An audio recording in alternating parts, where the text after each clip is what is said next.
Qaradağda yerləşən Qızıldaş Mədəniyyət Mərkəzində hüquqi statusu qeydə alınmayan Eliza School tərəfindən bəzi otaqlar aylarla bağça kimi istifadə edilib.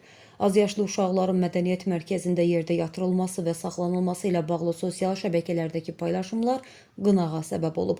Qaradağ sakinlərinin sözlərinə görə mərkəzin direktor vəzifəsini icra edən Gülnar Abbasovanın binadan qanunsuz kommersiya məqsədləri üçün istifadəsi ilə bağlı Mədəniyyət Nazirliyinə verilən şikayət ərizələrinə baxılmır. Yol verdiyi nöqsanlara rəğmən o hələ də mərkəzdə direktor vəzifəsini icra edir.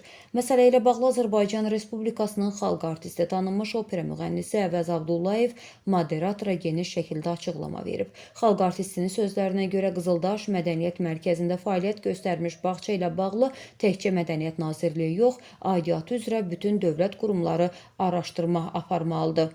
Xalq artistinin sözlərinə görə bu işin arxasında mərkəzin direktorunun və Mədəniyyət Nazirliyindən kimlərinsə qolu olub. Həmin şirkət aylarla o mərkəzin qarşısında elanlar asıb. Sözsüz ki, nazirlikdən kimlərsə bağça açılanında icazə verib. Əks halda Mədəniyyət Nazirliyi baş vermiş qanunsuz hadisədə qolu olan şəxsləri araşdırar və vəzifədən kənarlaşdırardı. Mədəniyyət Nazirliyi bağçanı qanunsuz şəkildə açıb və qanunsuz şəkildə də bağlayıb.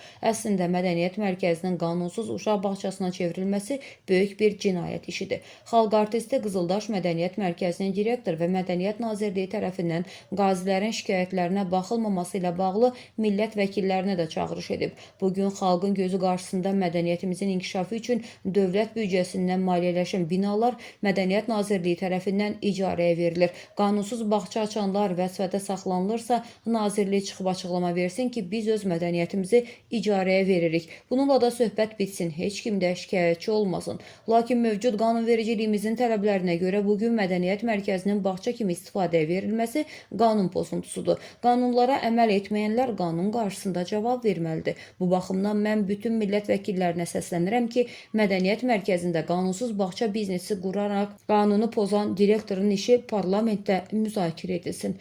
Qeyd edək ki, Azərbaycanın Mədəniyyət naziri Adil Kərimlidir.